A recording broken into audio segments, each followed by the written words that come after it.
if we can really arm defenders in a way that requires them to stop entering data in order to get data, and instead they just can wake up and see the stuff that is already data, synthesized, and recommendations are on it, and they can act on it more quickly, we arrive at that outcome of changing security for good.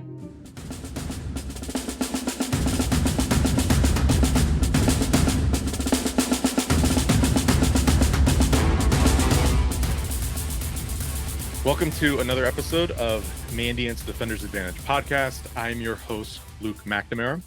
Today, we are talking about Agentic AI and specifically its application to security.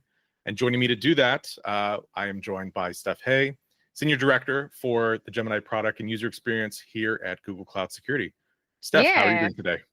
I'm super. How are you doing, Luke? Well, now that we've sorted out, I think the audio issues, hopefully, and this is recording, I'm doing much better. But great to have you here. You're someone I've enjoyed listening at Next and MWise talk about all the various things over the last several years that we've been rolling out around AI, specifically with its application to kind of security use cases. So I figure you're the perfect person to kind of pick your brain around this topic of Agentic AI. Maybe to start with, you could talk a little bit about what you do here at Google, and we'll go from there. Sure. Yeah, thanks for that. I mean, it's excellent being able to get on stages and represent the team's work. That's what I get to do. So it's like very good to hear that you like hearing about it because I really like sharing it. It's exciting to be at Google, working in security in a place that has the kind of technology that we do, backed by DeepMind and all of the work that we're doing with Gemini. We really have an opportunity to change security for good and arm the defenders with some of the latest advances. So it's very exciting to be working in this field. And what I do here is focus on bringing those technologies into the tooling that the defenders use across the SOC and our SecOps, for example, our SecOps platform, in our threat intelligence interfaces, and also in our cloud security interfaces through, for example, Security Command Center Enterprise. And so I joined Google 4 years ago, just over 4 years ago, actually, to lead the user experience team and make sure that we are designing the most intuitive interfaces for the folks who need to get their jobs done, who wake up every day, they're on a mission, they want to fight the adversaries, and they need to have great technology to help them do that. So they don't have to toil today as much as maybe they did yesterday, and they can instead focus on really protecting their organizations. And a big reason why I joined isn't because I have a background in security. I have only come to love the domain more recently in my career over the last 20 years, but I had been working for a financial services company that experienced a data breach. And they had done, so much work to adopt, and they still are doing some of the most cutting edge work to adopt the latest technologies to be able to operate a bank in the cloud. And I just saw how critical it was to get all of the loopholes closed and how important it was to be able to provide the right level of visibility and tooling to the folks like our customers who are relying on that in order to secure their organizations. And so when Google called to say, we have this job over here in cloud security, I had been working in conversational AI and data platforms at this particular financial institutions, this fintech.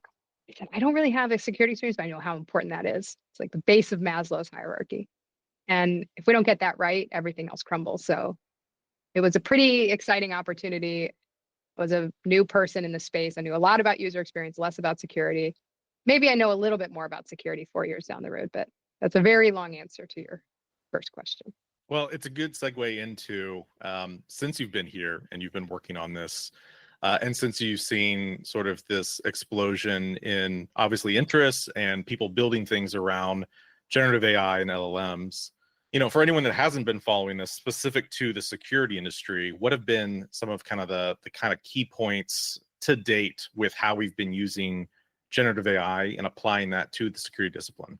2 years ago, this month actually, we pulled together in a pretty rapid fashion folks across the entire cloud security organization to imagine what we could do with LLMs in our existing products. And it was sort of a really fast tiger team to take what was coming out of DeepMind and some of those early, shows that we saw across Gemini, or well, it wasn't called Gemini yet, but an OpenAI, and so what look at what ChatGPT is doing. What are we doing here?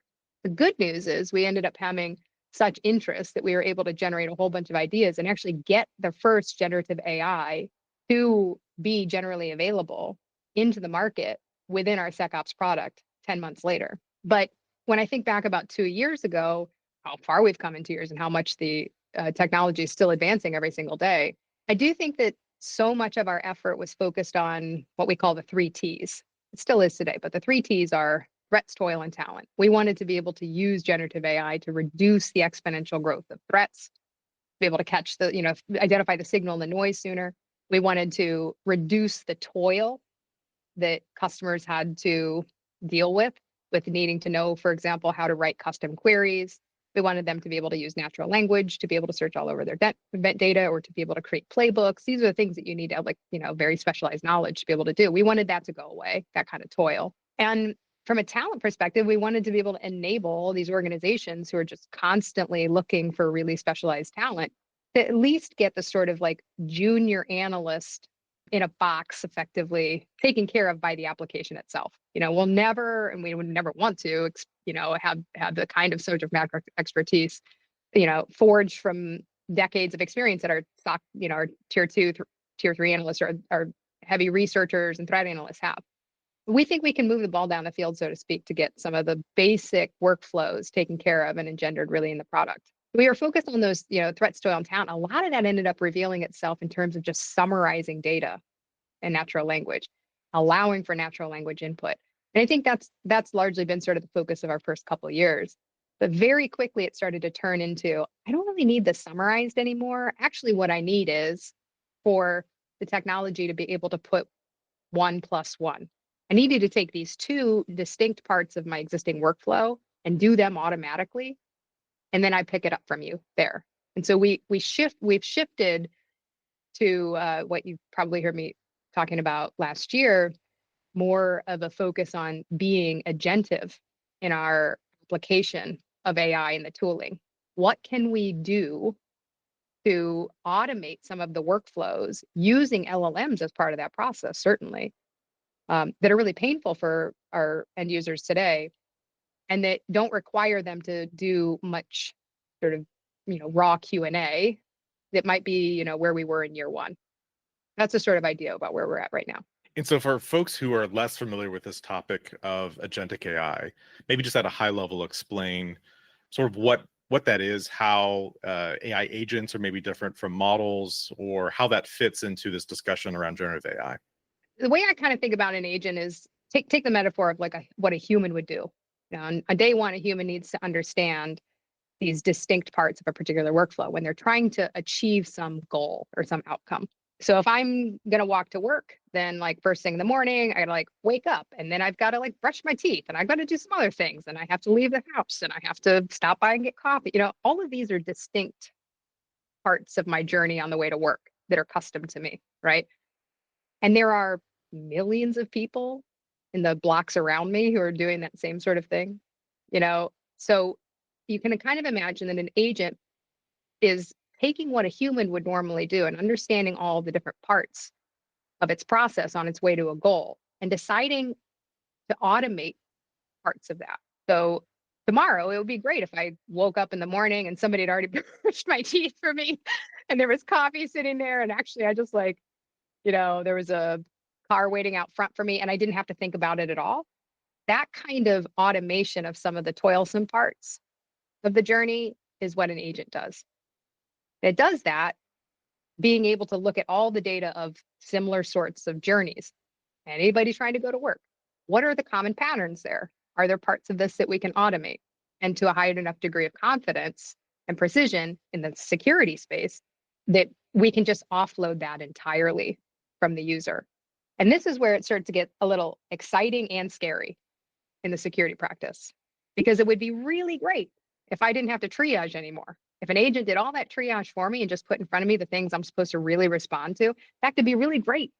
if somebody responded exactly how I wanted them to respond every single time for me. So then I could focus on some of the lower, let's say, some of the lower value sorts of issues so that I could focus on the more complex stuff. It'd be really great. However, it's going to be a minute before we get that level of quality of understanding exactly how a particular practitioner would be doing their work, or how practitioners in a particular organization, given their relevant context, would do their work to arrive at that outcome.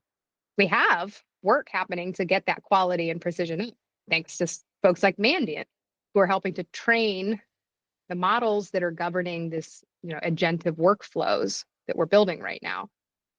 Think about them kind of like decision trees.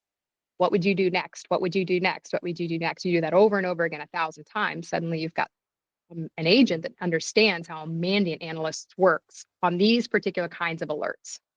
Then you do it for another kind of alert, and then you do it for another kind of alert, and then you continue to build it out from there.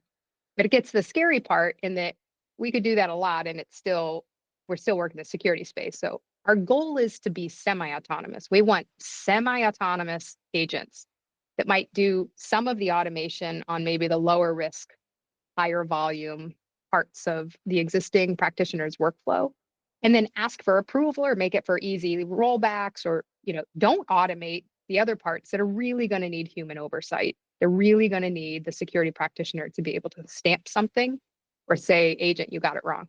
So the controls are critical to build into the agentive security experience.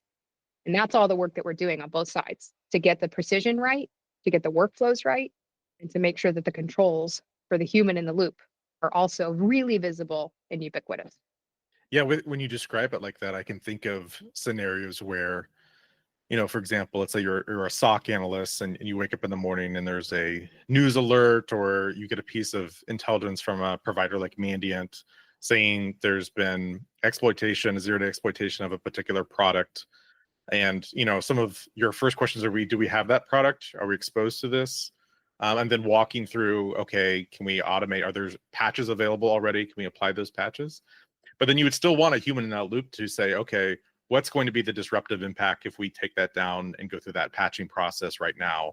So some of those pieces you'd want to kind of automate, those kind of initial questions, like, are we exposed to this threat? But then on the application side, kind of following through, you would need a human in the loop to kind of make that call. And in your use case, imagine that an agent did all of the work already to find out if this was already in your environment in any way, and gave you, here are the recommendations of how you would probably want to respond, even based on how you responded to similar things like this in the past, and the implications of those choices.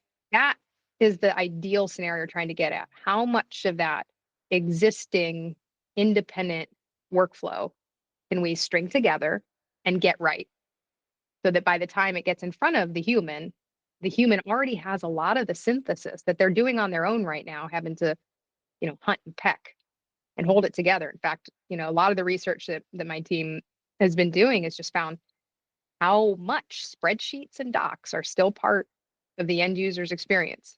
It's how they're keeping track of the context of some of these things, copying and pasting. But what if an agent did that? Showed up, you have a notebook full of all of the evidence that this agent has gathered, puts it in front of you. That's the kind of synthesis and workflow automation that we think is really, it's not only possible, it's coming. It's really going to change what security looks like tomorrow, which is pretty exciting. You mentioned this in the context of toil, AI agents, and I think that certainly makes sense, where that's kind of the natural fit, that particular category of problems. Are there other areas where you're excited about where agentic AI can play into either maybe the threat category or the talent category, or are we primarily looking at this to solve a lot of that toilsome issues? It's a great question. And the short answer is yes. We have experimentation happening across the portfolio right now. Some of the work that's happening even internally with our internal groups that are working on our sort of Google Threat Intelligence group to using agentive AI, using LLMs in particular, and then agentive AI to help gather the information to be able to identify the threats is happening, right? Which would reveal itself downstream. Even in our GTI product, for example, by default, every single file type that you upload to Google Threat Intelligence by default is analyzed for and given a verdict of level of maliciousness, for example. But imagine if you could take that sort of the example that I just gave of code insight in our Google Threat Intelligence platform. And also from that, for anything that meets a particular threshold, which we may out of the box or you may as a customer decide to define, also generate additional artifacts around that. Maybe there's a report that you would normally need to toil through and put together. Of course, you're going to edit it. That's the sort of thing. But I'm talking about taking, one thing, the analysis, putting it together with an output, that the packaging of that 1+1 equals reducing some of the toil that's required in order to respond to the threat in the first place. That's the other part about this is, when I said earlier, I meant to mention it earlier, but threats, toil, and talent, we've been talking about them rather independently, but exactly what we're talking about right now, it reveals how they're overlaps, right? The things that we're working on they definitely all reduce toil, right? But like the whole point of them is to mitigate the threats, catch them sooner, mitigate the amount of time it takes to contain threats, and then to be able to do it without the level of specialized talent that's required. It's all interrelated. But we're exploring similar sorts of things in the cloud security space, to try to even shift left further. What if you didn't have to? A big pain point, for example, is knowing who to contact when you want to close some vulnerability, right? So, maybe have a ticketing system that keeps track of all that stuff, and then you've got to go look and see if somebody actually picked it up and closed it, and that sort of those sorts of manual steps that cloud security teams generally are handling, or the developer who receives a ticket and isn't sure where this is coming from doesn't have the context. Imagine an agent sort of pulling those things together and automatically pushing the context and automatically identifying who the person is, because that's the same person who responded to vulnerabilities like this in the past. So a new person who joins doesn't need to necessarily know who to go to. The thing is just automatically routed when something is, been picked up or not picked up. Those sorts of notifications are just automatically happening because the agent is constantly paying attention. Those are the kinds of things that I think are possible that are going to change the game, so to speak. And I think a lot of those use cases that we've been seeing around both toil and talent, even really threat, I think they kind of accelerate the speed component in which you're able to do instant response and hunt for threats, which, as we continue to see dwell times decrease. We see the speed in which threat actors carrying out ransomware and extortion, the speed at which they're operating, like the speed for defenders really, I think is key. Yeah, and back to the question about like what sort of differentiates an agent, like the agent has a goal, whereas so much of automation is just digitizing steps of a process without necessarily knowing the goal. The agent has a goal first. So to say, I never want this particular threat actor, I never want to have this particular threat affect my organization. Here are some of the things that here are some of the things that an organization might be concerned about, the type of industry in the region. I don't imagine, like, beyond my depth of expertise, all of the factors that go into comprising a particular threat profile. That agent is just continuously searching for evidence within and beyond the infrastructure that enables that agent to be able to achieve the goal, which is to protect the organization, which means constantly gathering the right evidence, constantly looking for these different threat signals while humans are sleeping. And that's so powerful, is because that goal is what that agent is working toward. It's not just trying to get the process done. And so it's a bit of a paradigm shift, and it certainly changes how we design the user experience, but it's going to change the user's expectations the more that agents become the common way that applications are sort of surfacing what the human needs to do next. So tying this all together and maybe even zooming out a little bit, what are some things that you think, security practitioners, folks who work in security, when they think about, or when it comes to AI adoption, what are some things that they should be keeping an eye out for? What are some things you're excited about in terms of larger trends? It could be around agentic AI or just how we apply AI generally to the security discipline. Yeah, I mean, I think there are a few things. One is, so much about what the organizations that we're talking to right now are rightfully concerned about are more about sort of AI on the platform level, like prompt injection, for example. Well, if their teams are working with models, they want to make sure that nobody's getting in there and that they're They've got data security. They're not, working on features within their organizations that are using PII data, for example, in the models. Like that's kind of like one side of the what people are concerned about, what to care about equation is securing AI. So we have, for example, been working on. We developed a model armor, which protects any LLM, not just Google's. It's in our Vertex platform. You can use that to enable security settings and be able to dial up and dial down different variables around, that helps the developer to sort of not have to be a security expert, but to control, be in a more secure state in sort of their early prototyping phase all the way through production. So securing AI is one side of what I think enterprises care about. The other is there are really two parts, I think, for any sort of adopting AI in the critical path. And there's a CISO at another large financial services organization that's sort of in a really helpful way, like pushed us on this a little bit, that they want more AI as quickly as possible in the critical path on things that have like long plagued them that models are better at doing than humans, like phishing detection, as an example, was one provided, right?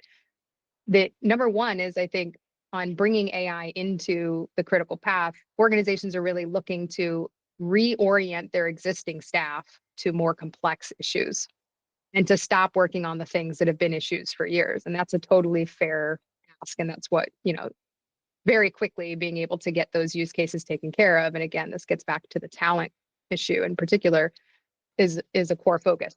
Regardless of application, that could be generative AI is doing that. That could just be like, that doesn't have to have AI in it at all. Maybe there are just additional capabilities that will address those outcomes.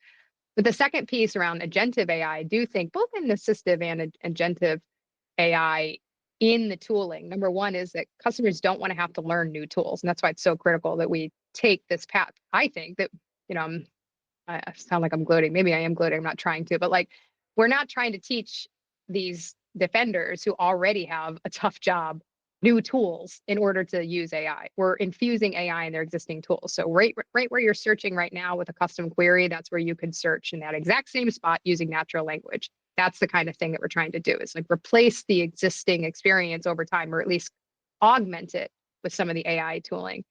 But number one is to be able to trust in the precision and substance of that, whether it's generative AI or agentive. And number two is to be able to control it. And that's why, again, it's really, it's a challenge in the user experience space to make sure that the controls, like the visibility into how an assistant or assistive or agentive experience arrived at its, output are clear, and that the controls in order to dial up or dial down different parts of whatever that particular use case are also clear. And that is going to allow for, the organizations to both secure AI and then also to use AI in their workflows, because they'll be the right use cases. They'll be able to, offload more of their sort of low value stuff to assistants or an agentive experience, and be able to reorient their talent to the more complex stuff. Well, we've touched on a lot of aspects on this, I think, just in a handful of minutes. Any final thoughts here around this topic? I'm so excited about this.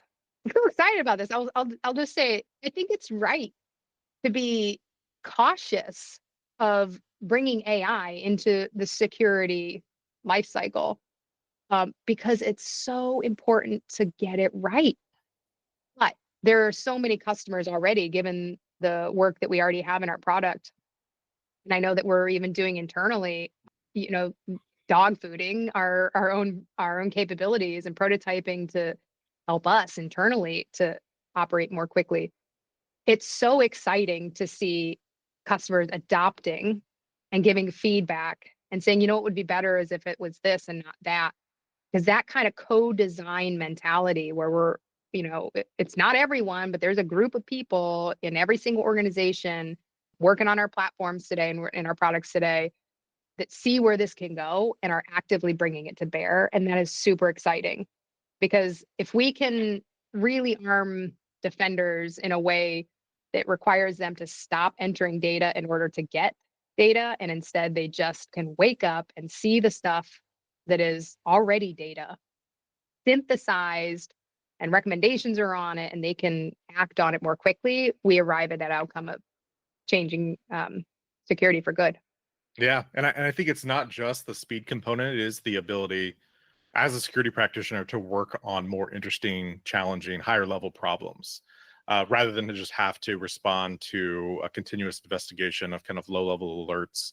Exactly, and that we hear that in the research we do with all these teams as we're designing these products, our customers and our hopefully future customers, they get out of bed to find the adversaries, to fight the bad guys, to be able to protect their organizations. That's what gets them out of bed. But holy cow, sometimes they show us some of the processes that they go through across, N different tools that are all spot solutions to be able to get to that outcome. And it is exhausting and they admit to it. And we're just trying to remove a lot of that pain so they can get out of bed and, stay on their tiptoes all day with a smile on their face. Who knows? Maybe security could actually be fun. It's a hard job, but that's the goal. Well, that's a great point to end it on. So, Steph, thank you for your time today. I think that's a useful explanation into Agentic AI, and I think there'll be more coming out this year. Folks should check out around this topic. So excited to see where it goes. Yeah, me too. Thanks so much, Luke. Appreciate it. Take care.